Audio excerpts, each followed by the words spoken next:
Hey everyone, and welcome back for another deep dive. Excited to be here. So today we're cracking open a script, and it's all about, you guessed it, personal finance. But here's the thing. This isn't just about obscure financial terms or theories. This is about you. Whether you're just starting to budget, planning a big life event like buying a house, or thinking about retirement way down the line, we've got some solid advice coming straight from this script. Absolutely. It's about creating a personalized roadmap because, let's face it, everyone's financial journey is unique. 100%. And every good journey starts with a destination in mind. All right. That's where goal setting comes in. Couldn't agree more. And I love how the script breaks down the whole SMART goal thing. Making sure your goals are specific, measurable, achievable, relevant, and time-bound. Yeah, it's easy to say, I want to be rich, but what does that even mean and when? Exactly. Like the script says, a goal without a plan is just a wish. It's like saying, I want to climb Mount Everest, but not having any training or gear. It's just not going to happen. Right. You need that roadmap to guide you. This script uses an analogy I really like. It compares setting a financial goal to having a map and compass for your money. And SMART goals are the compass directions that guide your financial decisions. Love that. So instead of, I want to be rich, it's, I'm going to save $10,000 for a down payment on a condo in 3 years. Exactly. Now you're talking. That's a goal you can break down into smaller steps. Totally. And you can track your progress, make adjustments along the way. It makes it feel way less overwhelming. It definitely does. And speaking of feeling less overwhelmed, the script dives into the importance of understanding your current financial situation. It's like taking inventory before you start cooking, right? Total sense. Yeah. Before you can create a budget or make any big financial decisions, you need to know your starting point. So figure out how much money is coming in each month. Exactly. Your income. Got it. Income, check. And then what we spend every month too, right? Rent, groceries, all that jazz. Exactly. And it's not just about big expenses. It's about tracking those daily coffees, those impulse buys, they add up.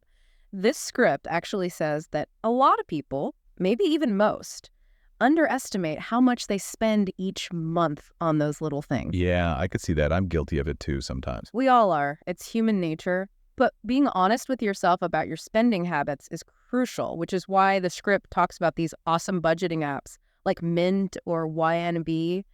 They help you track everything, categorize your spending, and see where your money's actually going. It's like having a personal finance assistant in your pocket, right? Exactly. They can be super helpful, especially when you're first starting out. I've heard great things about them. So once you've got a handle on your income and expenses, where do you go from there? Well, that's where the fun begins. The script introduces this budgeting rule of thumb called the 50-30-20 rule. Okay, tell me more about this rule. So it basically helps you divide your after-tax income into three main categories: needs, wants, and savings. That actually makes a lot of sense. Right. 50% of your income goes to your needs: rent or mortgage payments, utilities, groceries, transportation, the essentials. Got it. They can't live without stuff. Exactly. Then you have 30% allocated for your wants. This is the fun stuff like dining out, travel, hobbies, that new phone you've been eyeing. Basically, the things that make life more enjoyable, even if they're not strictly essential. You got it. And finally, we have the remaining 20% dedicated to your future savings and debt repayment. So it sounds like the 50-30-20 rule is a great starting point, but it's also flexible enough to adapt to individual circumstances and goals. Exactly. And speaking of unexpected things, let's talk about why having an emergency fund is so crucial. Yes. The script mentions aiming for 3 to 6 months worth of living expenses in a separate savings account, just in case. It's your safety net for those just-in-case moments. Like when your car decides to have a meltdown, for your basement floods, or those unexpected medical bills that can really throw a wrench in your finances. Ugh, don't even get me started on those. But really, having that emergency fund can provide such peace of mind.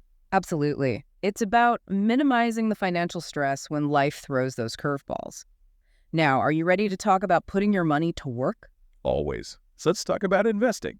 Okay, so the script touches on a bunch of different investment options. There's the stock market, which can feel intimidating to some, but it offers the potential for high returns over time. Then there are bonds, which are generally considered less risky than stocks. Mutual funds are a popular choice for investors who want to diversify their portfolios without having to pick individual stocks. And then there's real estate, which a lot of people see as a more tangible investment. Definitely. It's about finding what aligns with your risk tolerance, your financial goals, and your timeline. Right. Like if you're saving for retirement 30 years from now, You might take on more risk than if you're saving for a down payment on a house in the next couple of years. Precisely. And remember, this is just a starting point. There are tons of resources out there to help you learn more about investing. And if you're not sure where to begin, talking to a financial advisor is always a smart move.